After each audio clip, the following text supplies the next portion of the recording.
Hi അസ്സലാമലൈക്കും, welcome back. ഇന്നത്തേത് ഒരു കുഞ്ഞു വീഡിയോ ആണ്. മോള് പോയ ദിവസത്തിൻ്റെ വിശേഷങ്ങളൊക്കെ ഉൾപ്പെടുത്തിയിട്ടുള്ളതാണ്. വീഡിയോ അവസാനം വരെ സ്കിപ്പ് ചെയ്യാതെ കാണുക. ചാനൽ ഇഷ്ടപ്പെടുകയാണെങ്കിൽ സബ്സ്ക്രൈബ് ചെയ്ത് സപ്പോർട്ട് ചെയ്യുക. ലൈക്ക് ചെയ്യാനും ഷെയർ ചെയ്യാനും കമൻറ്റ് ചെയ്യാനും ഒന്നും മറക്കരുത്. ഇത് മോള് പോകുന്നതിൻ്റെ തലേ ദിവസം എടുത്ത വീഡിയോ ആണ് കേട്ടോ. അന്നത്തെ ദിവസം വൈകുന്നേരത്ത് നമ്മൾ കുറച്ച് ഷോപ്പിങ്ങും കാര്യങ്ങളൊക്കെ ആയിട്ട് പുറത്തോട്ട് ഇറങ്ങിയതാണ്. അപ്പോൾ കുറേ സ്ഥലങ്ങളിലൊക്കെ പോയതിന് ശേഷം ചായ കുടിക്കുന്നതിന് വേണ്ടിയിട്ട് കറക്കിലെത്തിയതാണ് കേട്ടോ. ഇത് ദമാമിൽ കോർണിഷിലുള്ള കറക്റ്റിയാണ്. അവിടെ എത്തിയിട്ട് ചായ കുടിച്ചിട്ട് ബാക്കി പരിപാടികൾ നോക്കാമെന്ന് വിചാരിച്ച്.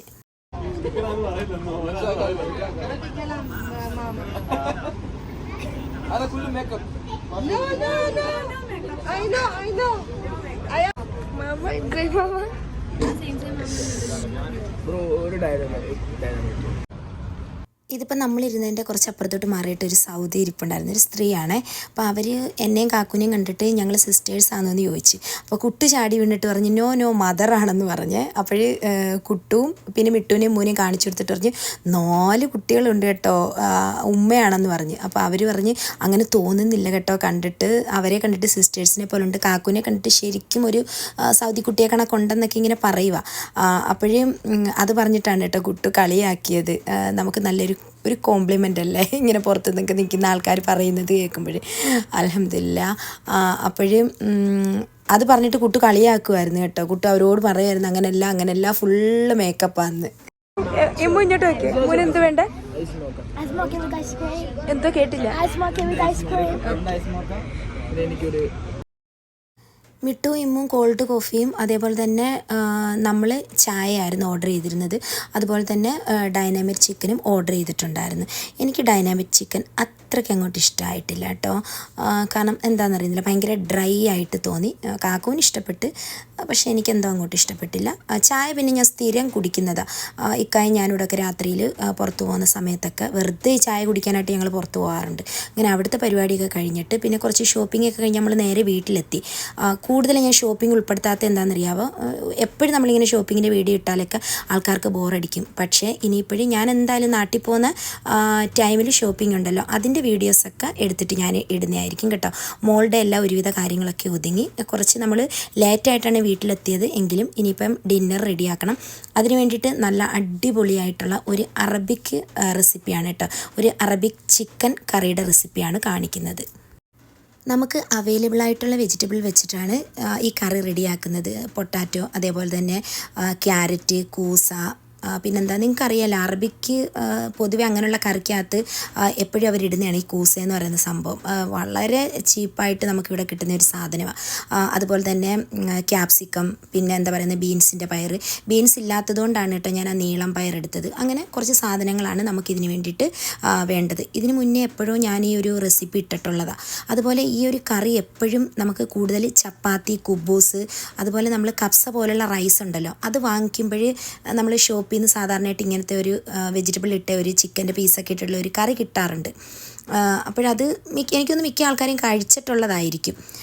അതാണ് കേട്ടോ നമ്മൾ റെഡിയാക്കി എടുക്കുന്നത്. ഇപ്പം ഞാൻ ഈ അരിയുന്ന ആ ഒരു വെജിറ്റബിൾ ഉണ്ടല്ലോ, അതിൻ്റെ പേരെന്തുമായിരുന്നു, ചൊരയ്ക്കാന്ന് പറയത്തില്ലേ, ഇങ്ങനെ നീണ്ടിരിക്കുന്നത്. അപ്പോൾ ആ ചൊരയ്ക്കയാണ് കേട്ടോ. അതിന് വേറെ പേരെന്തുവാന്ന് എനിക്കറിയത്തില്ല. നമ്മൾ സാധാരണ സാമ്പാറിനകത്തൊക്കെ ഇടാൻ ഹോട്ടലുകളിലെ സാമ്പാറിലാണ് കേട്ടോ ഈ കൂസ, ചൊരക്കയൊക്കെ അവർ വെട്ടിക്കണ്ടിച്ചിരുന്നത്. നമ്മൾ വീട്ടിലൊന്നും അങ്ങനെ ചെയ്യാറില്ല. പക്ഷേ ഞാനിവിടെ ഇങ്ങനെ ചിക്കൻ്റെ കറികൾ എന്തെങ്കിലുമൊക്കെ വെക്കുമ്പോൾ ഈ സാധനം ഇടാറുണ്ട്. അപ്പം എല്ലാ വെജിറ്റബിൾസും നമുക്കൊന്ന് അരിഞ്ഞ് റെഡിയാക്കിയിട്ടെടുക്കാം. ഇന്നിപ്പം മെയിനായിട്ട് പുറത്ത് പോയെന്ന് വെച്ച് കഴിഞ്ഞാൽ മോൾക്ക് 1-2 സാധനങ്ങൾ വാങ്ങിക്കണമായിരുന്നു. പിന്നെ എനിക്കും നാട്ടിൽ കൊണ്ടുപോകാനുള്ള സാധനങ്ങളൊക്കെ വാങ്ങിക്കണമായിരുന്നു. ഒറ്റയടിക്ക് പോയിട്ടൊന്നും ഒരു സാധനവും നമുക്ക് വാങ്ങിക്കാൻ പറ്റത്തില്ല. ചില ടൈമിലൊക്കെ നമ്മൾ ഓർത്ത് വെക്കുമല്ലോ, അതൊക്കെ ഞാനിങ്ങനെ എഴുതി വെക്കും. എന്നിട്ട് ഫ്രീ ആയിട്ടുള്ള ടൈമിൽ പോകുമ്പോൾ എടുക്കാറാണ് പതിവ്. ഇക്കൊക്കെ ആണെങ്കിൽ ഷോപ്പിംഗ് എന്ന് പറഞ്ഞ് വിളിച്ചുകൊണ്ട് പോയിട്ട് എല്ലാ സാധനങ്ങളിലൂടെ കൊണ്ടുപോകുന്ന സാധനം എല്ലാം കൂടെ ഒറ്റയടിക്ക് വാങ്ങിക്കും. അപ്പോൾ മൊത്തത്തിൽ നമുക്കൊരു കൺഫ്യൂഷനാവും. അത് കാരണമാണ് ജ്യേഷ്ഠൻ്റെ മോൻ വന്നിട്ടുണ്ടായിരുന്നു. കാരണം കാക്കുവിനെ എയർപോർട്ടിൽ വിടണം. പിന്നെ അവൾക്ക് ഞാൻ പറഞ്ഞല്ലോ ഇങ്ങനെ കറക്കി പോകണം, അങ്ങനെ കുറേ സ്ഥലങ്ങളിലൊന്ന് പോകണമെന്ന് പറഞ്ഞ് ഇനിയിപ്പോൾ ഇപ്പോഴേ അടുത്തുള്ള വരവില്ലല്ലോ, യൂണിവേഴ്സിറ്റി എക്സാമൊക്കെ. അപ്പോൾ അതെല്ലാം കഴിഞ്ഞിട്ട് ഒരു ലീവേ ഉള്ളൂ അവൾക്ക്, ആ ഒരു ടൈമിലേ ഇനി വരത്തുള്ളൂ. അപ്പം അവളുടെ കുഞ്ഞു കുഞ്ഞു ആഗ്രഹങ്ങളൊക്കെ സാധിപ്പിച്ച് കൊടുക്കണം, ഇക്കാണെങ്കിൽ ഇല്ലല്ലോ. അതുകൊണ്ടാണ് നമ്മൾ ഇന്നത്തെ ദിവസം, അതായത് വൈകുന്നേരത്ത് പോയിട്ട് കുറേ ലേറ്റായി. അപ്പം മക്കൾക്ക് കുറച്ച് ലേറ്റായിട്ട് മതി ഫുഡ് എന്ന് പറഞ്ഞിട്ടുണ്ടായിരുന്നു. അപ്പോൾ ഈ ചിക്കൻ കറി ഉണ്ടാക്കി കഴിഞ്ഞ് കഴിഞ്ഞാൽ നാളെ ഉച്ചയ്ക്ക്, കാക്കൂന് ഉച്ചയ്ക്കാണ് ഫ്ലൈറ്റ്. അപ്പോൾ കുറച്ച് റൈസും കൂടെ രാവിലെ എഴുന്നേറ്റ് ചെയ്ത് കഴിഞ്ഞാൽ ഈ ഒരു രീതിയിൽ അതങ്ങ് മുന്നോട്ട് പോകുമല്ലോ എന്ന് കരുതിയിട്ട് കേട്ടോ ഇപ്പോൾ ഈ ചിക്കൻ കറി വെച്ചെടുക്കുന്നത്. അപ്പോൾ വെജിറ്റബിൾ എല്ലാം അത്യാവശ്യം കുറച്ച് കനമായിട്ട് തന്നെ നമ്മളൊന്ന് അരിഞ്ഞെടുക്കണം കേട്ടോ. കനം കുറച്ച് വേണമെങ്കിലും അരിഞ്ഞെടുക്കാം. അങ്ങനെ അരിഞ്ഞെടുത്തതിന് ശേഷം നമുക്ക് ബാക്കി പരിപാടി നോക്കാം. ഇവിടെ ആണെങ്കിൽ സ്റ്റാർട്ടിങ്ങിൽ നല്ല ചൂടാണ് കേട്ടോ. ഉച്ച സമയത്തൊന്നും നമുക്ക് പൈപ്പൊന്നും തുറക്കാനേ പറ്റത്തില്ല, നല്ല രീതിയിൽ നമ്മുടെ കൈ പൊള്ളും. അതുപോലാണ് ചൂടുവെള്ളം വരുന്നത്. രാത്രിയാകുമ്പോൾ കുറച്ചൊരു വ്യത്യാസമുണ്ട്. പിന്നെ നമ്മൾ ഇതിലേക്ക് 2 ചെറിയ സവാളയാണ് എടുത്തേക്കുന്നത്. അതുപോലെ എരിവിനാവശ്യമായിട്ടുള്ള പച്ചമുളക്, ഇഞ്ചി വെളുത്തുള്ളി, വളരെ കുറച്ച് ഇഞ്ചി വെളുത്തുള്ളി മതി. അതെല്ലാം കൂടെ ഒന്ന് അരിഞ്ഞെടുത്തിട്ടുണ്ട്. ഇനി നമുക്കിതെല്ലാം കൂടെ വഴറ്റിയെടുക്കണം.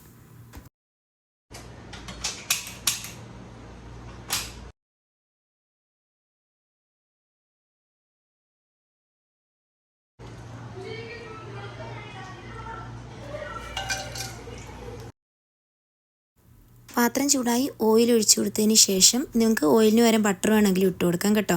അതിനുശേഷം നമ്മൾ ഗരം മസാല ഉണ്ടല്ലോ, പെരിഞ്ജീരകം, പട്ട, ഗ്രാമ്പു, അങ്ങനെയുള്ള കുറച്ച് സാധനങ്ങളൊക്കെ ഇട്ട് കൊടുത്ത് ഒന്ന് ചൂടായിട്ട് അരിഞ്ഞു വെച്ചിരിക്കുന്ന ഉള്ളി, പച്ചമുളക്, ഇഞ്ചി വെളുത്തുള്ളി എല്ലാം കൂടി ഇട്ട് നന്നായിട്ട് നമുക്കൊന്ന് വഴറ്റിയെടുക്കാം. ഇവിടെ ഇപ്പോഴും ഓൺലൈൻ ക്ലാസ് തന്നെയാണ് കേട്ടോ. സ്കൂളിലെ AC-യുടെ കാര്യത്തിലൊന്നും ഒരു തീരുമാനവും ആയിട്ടില്ല. അതിൻ്റെ ബഹളമാണ് ബാക്കി കേൾക്കുന്നത്. 12 മണി വരെ ഇങ്ങനെ ബഹളം വെച്ചുകൊണ്ടിരിക്കും. ഉറങ്ങാൻ പറഞ്ഞു കഴിഞ്ഞാലൊന്നും ഉറങ്ങത്തില്ല. സ്കൂളുള്ളപ്പോൾ നമ്മളൊരു കറക്റ്റായിട്ട് പോയിക്കൊണ്ടിരുന്നതായിരുന്നു.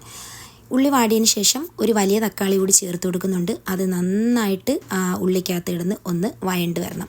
അതിനുശേഷമാണ് പൊടികൾ ചേർത്ത് കൊടുക്കുന്നത്. നമ്മളിപ്പോൾ ഒരു അറബിക്ക് ടൈപ്പ് കറി ആയതുകൊണ്ട് എന്തായാലും അതിലേക്ക് നമ്മൾ അറബിക് മസാലയാണ് ചേർത്ത് കൊടുക്കുന്നത്.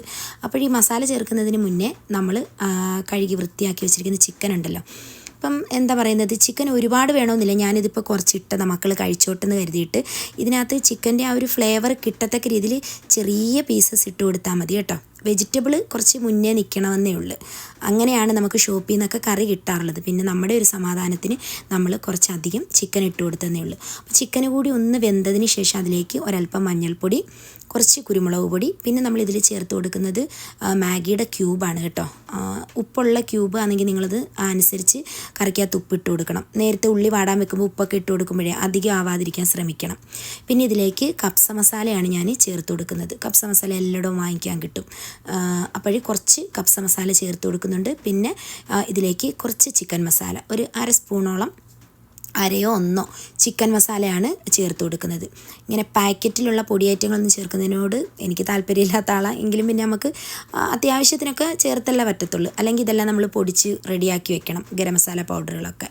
അപ്പോൾ അതെല്ലാം ഒന്ന് ഇട്ട് കൊടുത്ത് നന്നായിട്ടൊന്ന് വഴറ്റിയെടുക്കണം. പിന്നെ നമ്മൾ ഇതിലേക്ക് ചേർത്ത് കൊടുക്കുന്നത് നമ്മുടെ ടൊമാറ്റോ പേസ്റ്റാണ് കേട്ടോ. ഈ ഒട്ടുമിക്ക അറബിക് ഫുഡിനകത്തും അവർ ഈ ഒരു സംഭവം ചേർക്കാറുണ്ട്. അങ്ങനെ കുറച്ച് ടൊമാറ്റോ പേസ്റ്റ് കൂടി ഒന്ന് കുറച്ച് ചേർത്ത് കൊടുത്താൽ മതി കേട്ടോ, അല്ലെങ്കിൽ പുളി മുന്നേ നിൽക്കും. എന്നിട്ട് നന്നായിട്ട് ആ ഒരു ചിക്കൻ വെന്ത് വരുന്നിടം വരെ ഒന്ന് വെയിറ്റ് ചെയ്യണം. വെന്ത് ഇപ്പോഴും നന്നായിട്ട് എണ്ണയൊക്കെ ഇങ്ങനെ തെളിഞ്ഞ് വന്നിട്ടുണ്ട്. ഓക്കെ, ഇപ്പോൾ തന്നെ നല്ലൊരു മണമൊക്കെ വരും. അതിനുശേഷമാണ് നമ്മൾ ആ വെജിറ്റബിൾസൊക്കെ ഇട്ട് കൊടുക്കുന്നത്. പിന്നെ ഞാൻ ഇക്കാടി കറി വെച്ച കാര്യം പറഞ്ഞപ്പോൾ എന്നോട് പറഞ്ഞ് ക്യാപ്സിക്കം ഇട്ട് കൊടുക്കണ്ടെന്ന് പറഞ്ഞ്. അതുകൊണ്ട് ക്യാപ്സിക്കം അതിൽ നിന്ന് നിങ്ങൾ ഒഴിവാക്കിക്കോട്ടെ, ടേസ്റ്റ് വേറെ ആവും ക്യാപ്സിക്കം ഇട്ട് കൊടുത്താൽ. പിന്നെ അതിലേക്ക് ഞാനിവിടെ കുറച്ച് മഷ്റൂം ഇരിപ്പുണ്ടായിരുന്നു, മഷ്റൂം കൂടി ഇട്ട് കൊടുത്തിട്ടുണ്ട്. സാധാരണ ഈ കറിക്കകത്ത് മഷ്റൂം ഇടാറില്ല കേട്ടോ. അപ്പോഴും മഷ്റൂം വേറെ ഒന്നും ചെയ്യാനില്ലാത്തതുകൊണ്ട് ഞാൻ ഇതിലേക്ക് ഇട്ട് കൊടുത്തതേ ഉള്ളൂ. അതിനുശേഷം തിളച്ച വെള്ളമാണ് ഒഴിച്ചു കൊടുത്തേക്കുന്നത്. ഇതിന് നമുക്ക് മൂടി വെച്ചിട്ട് ഒന്ന് വേവിച്ചെടുക്കാം.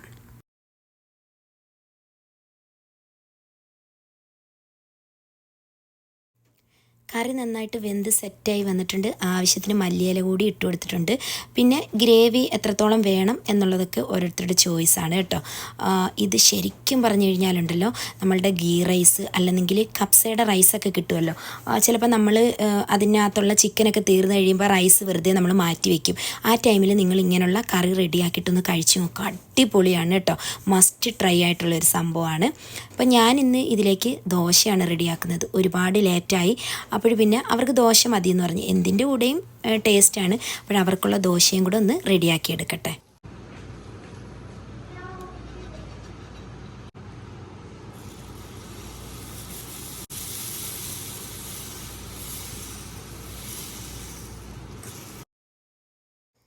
എന്നോട് ആരൊക്കെ ഈ അയൺ കടായിയെ പറ്റി ചോദിച്ചിട്ടുണ്ടായിരുന്നു കേട്ടോ, ഈ ഒരു ദോശക്കല്ലിനെ പറ്റി. ഇത് മേറ എന്ന് പറയുന്നൊരു ബ്രാൻഡിൻ്റെയാണ്, നാട്ടിൽ കിട്ടുന്നതാണ്, നമ്മുടെ ഇന്ത്യൻ്റെ ഒരു പ്രോഡക്റ്റാണ് കേട്ടോ. ഇതിൻ്റെ എല്ലാ ടൈപ്പ് സാധനങ്ങളും സീസണിങ് ചെയ്ത് വരുന്നത് അടിപൊളിയാണ്. ഇച്ചിരി റേറ്റ് കൂടുതലാണെങ്കിലും സൂപ്പർ സാധനമാണ് കേട്ടോ. ദോശയായാലും അപ്പമായാലും അതായത് ഫിഷ് ഫ്രൈ ഒക്കെ നമുക്ക് അടിപൊളിയായിട്ട് ചെയ്തെടുക്കാനായിട്ട് പറ്റും. അങ്ങനെ ദാണ്ട് നമ്മുടെ കറി നോക്കിയേ, നല്ല മണവും നല്ല ടേസ്റ്റുമാണ് കേട്ടോ. ആ മക്കൾക്കൊക്കെ ഒരുപാട് ഇഷ്ടപ്പെടും. എന്തായാലും ദാണ്ട് ഇവിടുത്തെ മക്കളൊക്കെ ഹാപ്പി ആയിട്ടുണ്ട്. ഇനിയിപ്പോൾ കഴിച്ചിട്ട് കിടക്കണം. അതിനുശേഷം ഇൻഷാ അല്ലാ രാവിലെ എഴുന്നേൽക്കണം. ബാക്കിയുള്ള വീഡിയോസൊക്കെ അടുത്ത ദിവസത്തെയാണ് കേട്ടോ നിങ്ങൾ കാണുന്നത്. നെക്സ്റ്റ് ഡേ കാക്കു പോവല്ലേ, അപ്പോൾ അതിൻ്റെ വിശേഷങ്ങളാണ് ഇനി നിങ്ങൾ കാണുന്നത്.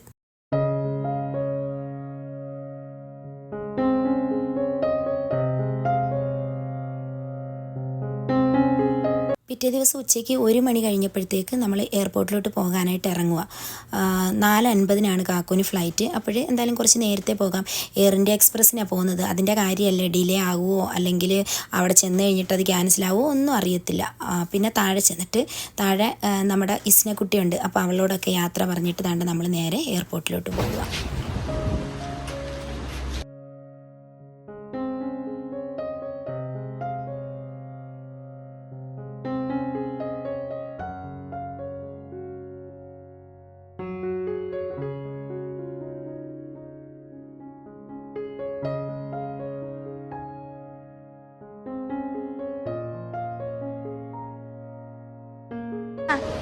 എന്താ വിഷയം?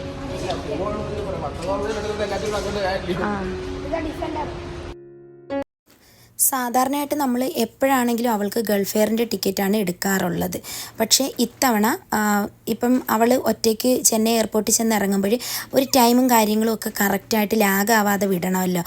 അപ്പോൾ അതിന് വേണ്ടിയിട്ട് നമ്മൾ നോക്കിയപ്പോൾ ഗൾഫ് എയർ ആ ഒരു നമ്മൾ ഉദ്ദേശിക്കുന്ന ഒരു ഡേറ്റിലും ടൈമിലും ഒന്നുമില്ല. അതുകൊണ്ടാണ് നമ്മൾ ഈ ഒരു ഫ്ലൈറ്റ് എടുത്തേക്കുന്നത്. പിന്നെ ഇത് എടുത്തണ മൂലം നമുക്ക് ടെൻഷനും ഉണ്ട്, കാരണം ഇങ്ങനെ സമരമൊക്കെ കിടക്കുന്നത് കാരണം. പിന്നെ എയർപോർട്ടിൻ്റെ തൊട്ടടുത്ത് ഒരു 5 മിനിറ്റ് മാത്രം ട്രാവലിങ്ങേ ഉള്ളൂ അവളുടെ ഹോസ്റ്റലിലോട്ട്, അതായത് കോളേജിലോട്ട് പോകാനായിട്ട്. ഒരുപാട് പേര് ചോദിച്ചിട്ടുണ്ടായിരുന്നു മോൾ എവിടെ പഠിക്കുന്നതെന്ന്. അവൾ ശ്രീ ബാലാജി കോളേജിലാണ് കേട്ടോ, ശ്രീ ബാലാജി മെഡിക്കൽ കോളേജിലാണ്, ചെന്നൈയിലാണ് പഠിക്കുന്നത്, മെഡിസിനാണ് പഠിക്കുന്നത്. അപ്പോൾ ഇവിടെ വന്നപ്പോഴത്തേക്ക് അത്യാവശ്യം നല്ല ക്യൂ ഉണ്ട്. ഫ്ലൈറ്റ് ഫുള്ളാണ് കേട്ടോ, ഫുള്ള് ഫാമിലിയാണ്. ദമാമിയിൽ നിന്ന് പോകുന്ന ഒരുപാട് ഫാമിലി, വെക്കേഷൻ ടൈമൊക്കെ ആയി വരുന്നല്ലോ. അങ്ങനെ നമ്മൾ കുറച്ചൊന്ന് വെയിറ്റ് ചെയ്തതിന് ശേഷം ദാണ്ട എല്ലാം റെഡി ആയിട്ട് അവൾ പോകാനായിട്ട് നിൽക്കുക. എന്തായാലും ഇതുവരെ ഡിലേയും കാര്യങ്ങളും ഒന്നും കാണിച്ചിട്ടില്ല. പക്ഷെ നമ്മൾ കയറുന്നതിന് മുന്നെയാണ് അവർ പറയുന്നത് ഏകദേശം 2 മണിക്കൂർ ഫ്ലൈറ്റ് ഡിലേ ആണെന്നുള്ളത്. പക്ഷേ ക്യാൻസലൊന്നുമല്ല. എന്തായാലും കുറച്ച് സമയം കൂടെ അവളുടെ കൂടെ നമ്മളവിടെ നിന്ന്. സാധാരണയായിട്ട് ഇപ്പോഴും പാസഞ്ചേഴ്സിൻ്റെ കൂടെ വരുന്നവരെ ആരെയും അവരകത്ത് കയറ്റി വിടുന്നില്ല. നമ്മളാണെങ്കിൽ ലിഫ്റ്റ് വഴി ഇങ്ങ് മുകളിൽ വന്നത് കേട്ടോ. അവിടെ വന്നപ്പോഴത്തേക്ക് വലിയ തിരക്കൊന്നും ഇല്ലാത്തതുകൊണ്ട് ആരും അങ്ങനെ ശ്രദ്ധിച്ചിട്ടില്ല. പക്ഷേ താഴേന്ന് അങ്ങനെ കയറ്റി വിടുന്നില്ലായിരുന്നു. എന്തായാലും ദാണ്ട പോകാനായിട്ട് യാത്ര പറയുക. പോയി കഴിഞ്ഞതിന് ശേഷം എനിക്ക് വീഡിയോ എടുക്കാനോ എന്താ പറയുക എഡിറ്റ് ചെയ്യാനോ എനിക്കൊന്നിനും ഒരു മൂഡില്ല. അവൾ ഇവിടെ നമ്മുടെ ഒപ്പം ഇങ്ങനെ നിന്ന ഒരാളല്ലേ, ഭയങ്കര ഒരു സങ്കടമായിരുന്നു. ഇപ്പോഴും മാറിയിട്ടില്ല.